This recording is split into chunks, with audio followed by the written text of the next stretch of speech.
looking back 20 years to the National Women's Art Exhibition, it was held in 1985, it's concerning that very little visual documentation survives. Besides the photos of our own exhibition review that was held here, our archives also hold shows that were held at the Waters Gallery and at the Morey Gallery.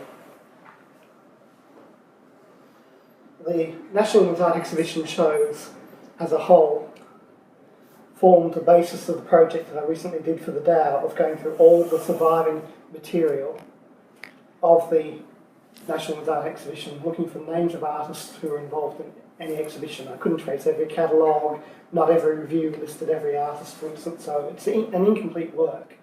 But nonetheless, if you press the National Women's Art Exhibition keyword on any of those exhibitions, you get to this link, and nearly 230 exhibitions listed, and a huge amount of women artists were added to the already fairly good representation of women on the DAAO, to the point where I think the representation of women is something like 43% to 57%. Something like, and in fact, I think if we went through, there's a lot of people whose gender is listed as unknown. Yeah. That came through the scan lines database, which didn't list gender. Yeah. I think we're much better than most people. Yeah. At one stage, we were 50-50. Yeah. And also, going through these exhibitions, I was talking about the lack of material, but sometimes you can be lucky with the National Library's exhibition form the front cover story of the Canberra Times, which is on Trove. So you can actually look at that article, and if you follow the right clues, you can actually get the entire newspaper if you want to have a look at the broader context of International Women's Day 1995. And context is the raison d'etre of archives. And so now I'm going to move into archives. If you know where to look, it's easy enough to gather visual records of women's art. But what of the lives of the artists themselves? Their own archives and those of their friends and their galleries give us some insight into the lives and work of women artists before International Women's Year in 1975, when there was a determination from that point onwards to document women artists. Some of these women artists are represented in slides that come from their families, like Frank Hinder's documentation of his wife Margel's sculpture, which is absolutely comprehensive from the 50s through to the 90s.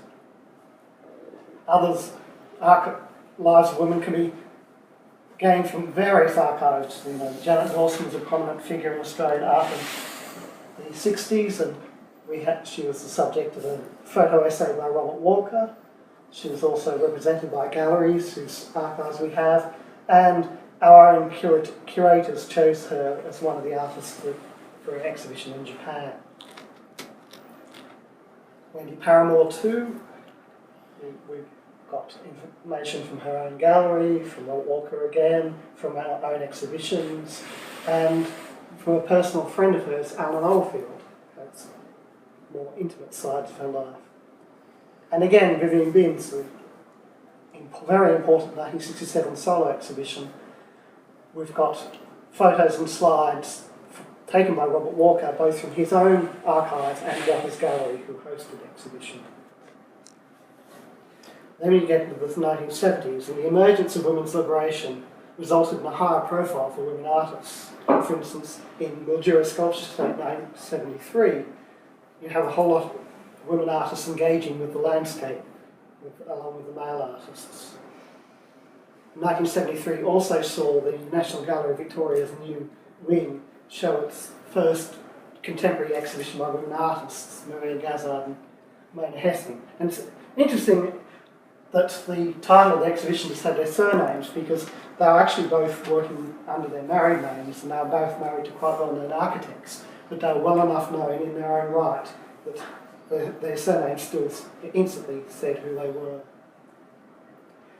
And of course, that was not really reflected in the big exhibitions of the Whitlam era of Australian art, because there's the complete extent of women artists in our recent Australian art exhibition, which we held to celebrate the opening of the Opera House. That's the Australian women artists in the first Biennale of Sydney. And of course the big exhibition 10 Stones, which toured Europe in 74, 75, and they're all the women in that. But that's not to say that there weren't exhibitions of women artists. And 1975 saw that Melbourne University put together, the Ewing and George Payton Gallery, put together a comprehensive touring exhibition of Australian women artists' work, and our own curatorial team added our collection of women's sculpture to the show when it came to here. And of course there were a lot of leading contemporary women artists, particularly in the fields of new media and sculpture. So when Tom McCulloch, who was the long-time curator of Mildura, was given the reins of the second Biennale, and there was an announcement there would be a lot of international women's artists coming to Sydney for it, there was a lot of hope that the Australian women's representation of the Biennale of Sydney in 1976 would be a great improvement.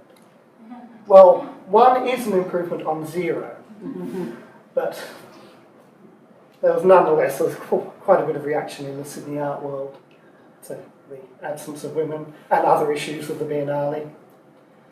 Tom McCulloch returned to what became his last Mildura with, of course, a massive increase in the women and also directly embracing feminist art collectives. Meanwhile, the incoming director of the third Biennale, Nick Waterlow, was faced with a 25% quota for Australian women artists, which he didn't have trouble filling. In the commercial world, some galleries, notably Waters and Morey, had group exhibitions in particular that often engage in feminist themes, even if they weren't women's only exhibitions. While women artists themselves moved into broader fields, you had Margaret Dodd moving into films, Vivian Binns moved into community art projects, and many artists took their work to the streets by the early 80s. Oh, at Laura Bindor. Yeah. Did you know her? No, I saw some of her work recently, but I know he worked with on doing that. Is that a mural? That's a mural. In fact, you can still see traces of it. Yeah. That's the art gallery here. We're just sitting in this section here. You can still see traces of it, but it's in very bad condition. That's a great photo to have. Yeah, it's actually came to us courtesy of the Power Institute. They've got the original photo. That's just a duplicate they gave to us, which is lovely of them. The Australian Perspective show always had a very strong contingent of women in it. And the Biennale continued to represent women, but the quota was dropped after 79, and with it the number of women artists declined dramatically, which was, as the Biennale became more famous internationally, it became an issue because it was harder for Australian women to get international coverage if they weren't at an exhibition like the Biennale. And there's Jo in a protest against the 84 Biennale. Very good. And by the early 90s... And Catriona. Oh, yes. Yeah. Cat's right. Nice look. Very good. By the early 90s, it was no longer unusual for mixed gender group exhibitions to have more women artists than male artists, although it wasn't completely commonplace even then. And of course, feminist art exhibitions also started to move into looking at areas like Aboriginality, transgender issues like Michelle Collicott's experience.